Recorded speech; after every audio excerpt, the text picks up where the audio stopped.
What we're saying is that His plans aren't as good as our plans. Fill this in because this is important. God's plans for you are better than your plans. Now I know that is a shock to your system when you hear that. I know you go, wow, it can't be. That's where I was. I mean, I've been there. Are you guys there, or have you been there where you think, man, I've got these amazing plans. It's impossible for God to have a bigger plan. But when I really started to humble myself and go, you know, I better check this thing out. Let me get some time and put some time in really finding out what He wants. It's amazing what you find out. It's amazing the relationship that you start to develop with the Creator of the earth, and just what He says. And you know what? These amazing plans that He has for you, they can't be stopped. That's the beauty of Him. They can't be stopped. It doesn't matter who's against you. If He says that He wants you to accomplish something over here, an army can't stop you. Listen to this great word in Psalm 34:10-12. The Lord foils the plans of the nations. He thwarts the purposes of people. Don't ever feel like the enemy can overtake you. If you're a child of the living God, that is impossible. Amen. He is telling you that He will thwart all people if they try to get in His way.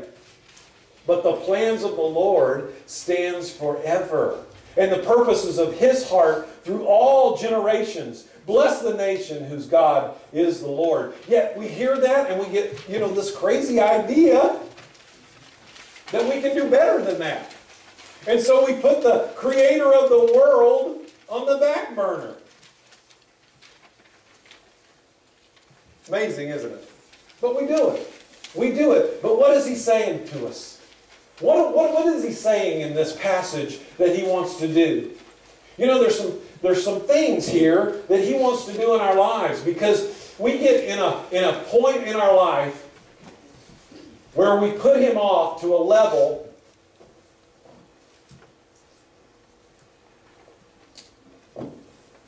that sometimes staggers Him, I'm sure. That He just has to look down on us from heaven and go, what in the world are you doing? I want to use an illustration real quick as we explore this. See if you can relate to this at all. Does anybody know what kind of flower this is, by the way? A lily. A stargazer? Man, I love these flowers. They're awesome.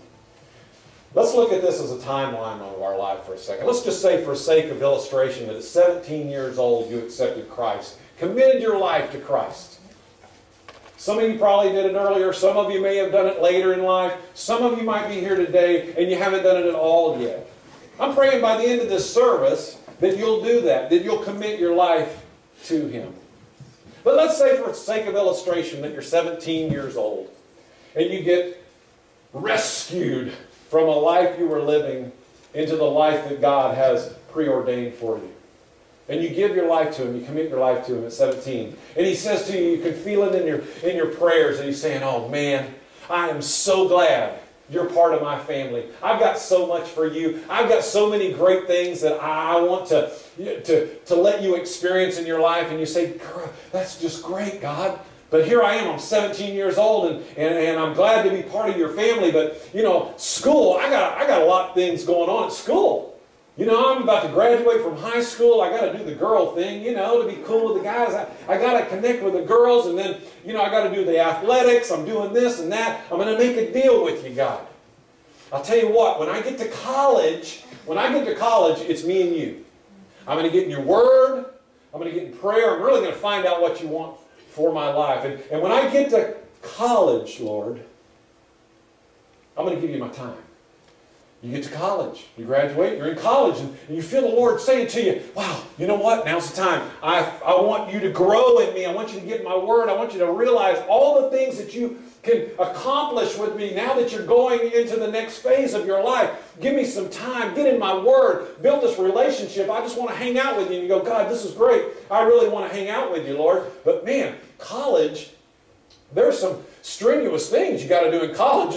talk about going to the next level and focus. Man, I got a lot of homework. I wasn't imagining to have this kind of homework. I'll tell you what, when I get out of college, Lord, because, I study all the time, and I got to have some downtime, Lord, to hang out with my friends. But when I get out of college, I promise you, I guarantee you, I'm going to spend time with you, and I'm really going to find out what you want in my life. You graduate from college. Lord, you feel and tell you, okay, I got things I want to share with you. Man, I am preparing you for some great things in life. And you go, well, wait a minute, Lord. I graduated from college. I got to go get me a job. I got to get a job because I got to make a living. I can't just be a deadbeat. I got to go get a job. So that's going to take some time because I look at the economy and I know that jobs are few. And I got to get out there and beat the bushes. And he says, but wait a minute. You got to spend some time with me so you'll even know what to do in your job. How to approach your job. And you say, well, I'll tell you what, God, when I get through getting my job, when I get it locked and loaded, when I get that income coming in, it's me and you. I promise when I get my job. You get that job. And you realize, man, I got a job. I'm a college graduate. But I'm not married. I got to get a family. I want a family. That's really what I want. And you hear God's voice saying, I want you to hang out with me.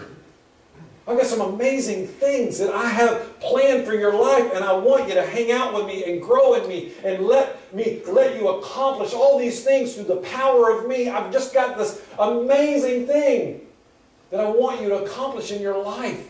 For me. And you go, God, that's great, but I don't have a job. I got to get married. I got the job. I got to get married. I want this family. I'll tell you what, as soon as I get married and get my family, I know I'll have all kinds of time. Y'all have all kinds of time? When I get married and have a family. You have that family, you have those kids, 2 or 3, and you realize, wow, I don't have much time.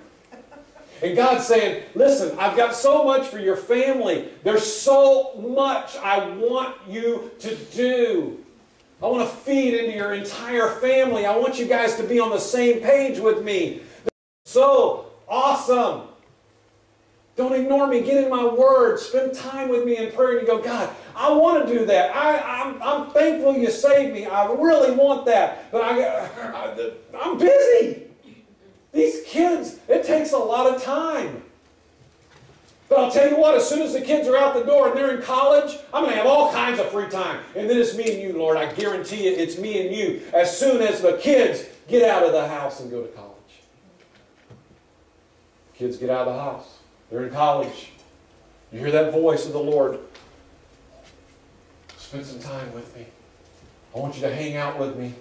I want to be your best friend. I've got some plans. I've got some stuff for you. They're awesome if you'll just spend some time with me. Lord, I'm with you. I hear you. I want to do it. But here's the deal, Lord. My wife and I, we've been talking. And here's the plan. It's awesome. Wait, do you hear this? What we're going to do is we're going to retire and not have to worry about any money. But for us to do that, I'm going to have to get an extra job part-time so that I can get more money coming in so that we can save, so that we can be completely out of debt when we retire. When we retire, I'm going to have all this time when I retire. And you retire.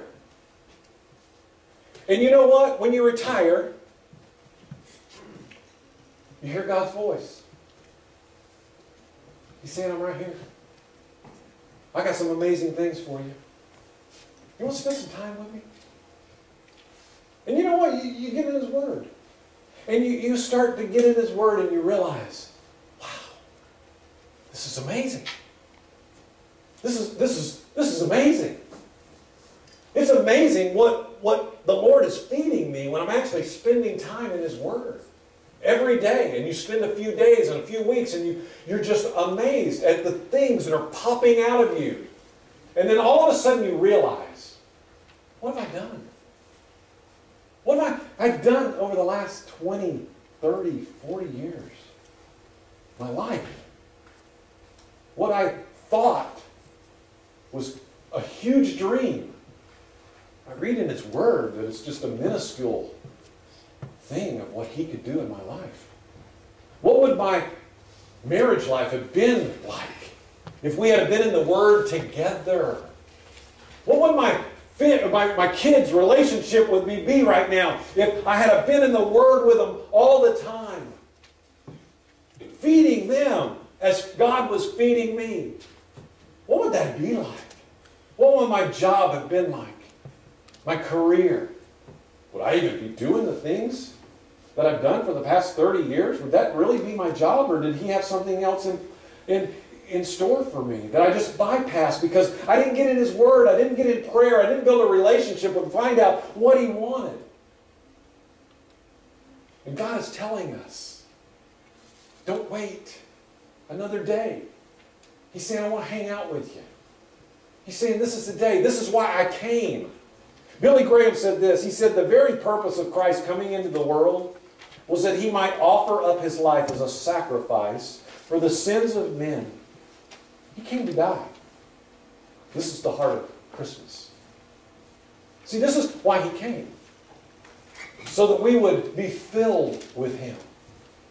Not so that we just go to church on Sunday and just get about an hour of His stuff, His Word, and then we just go on at life and go, man, I got to go now. Got to go take care of my stuff. Got to go. He's saying if we would take this first step and really start to get into His Word and let the urgency just take care of itself, but focus on the important, and really start to want and pray for a relationship with Him, He's saying amazing things will happen, church family. Do you want amazing things to happen in your life, or do you want to settle for mediocrity? I don't want to settle for mediocrity. I've had the mediocrity part. Now, does that mean we're going to live a perfect life? No. What it means is we're going to see Jesus in everything that we encounter. How awesome is that? To be climbing a mountain and you know the one that you're following is Christ. You're guaranteed to get over that mountain. That's what we have to get to. That's what He's drawing us to this Christmas season. He's saying, don't get distracted. Don't let the urgent take over the important. Keep me focused. He says, if you do this, 3 things will happen. Here's what they are. Let's go through them very quickly. Number 1, God is honored. Lord, from this day forward, I'm going to put you first. I'm going to get in your Word. I'm going to pray daily. I'm going to build this relationship that you want with me. I want to be like Isaiah in Isaiah 26:12, where it says, Lord, you establish peace for us. All that we have accomplished, you have done for us. I'm meeting what you have pre-designed for me.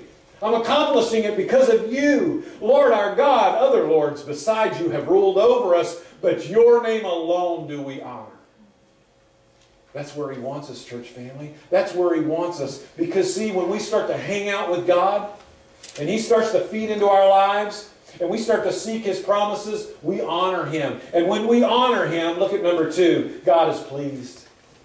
Ecclesiastes 2:26, to the person who pleases Him, God gives wisdom, knowledge, and happiness. See, when we please God, when we're getting into His Word, when we're building this relationship with Him through prayer and hanging out with Jesus on a regular basis, He starts to feed all this wisdom to us and this knowledge and this happiness. I'm not talking about temporary Friday night party kind of joy. I'm talking about happiness through the living God. Real, genuine, lasting happiness. And when we're on that track, number 3 becomes a no-brainer. You can take number 3 to the bank. And that is God provides. Philippians 4:19 says, and my God shall supply all your need according to His riches and His glory by Christ Jesus. They're endless. They're endless. We cannot outdream Him. We can't provide anything that He hasn't already said, I got that taken care of. You just leave it to me. You get in my Word. You spend time with me. I'm going to take care of you. You know, in this time of the year, I know. The reality is, especially this time of year, when it's talking about God provides, and we start talking about tithing, when we talk about tithing early,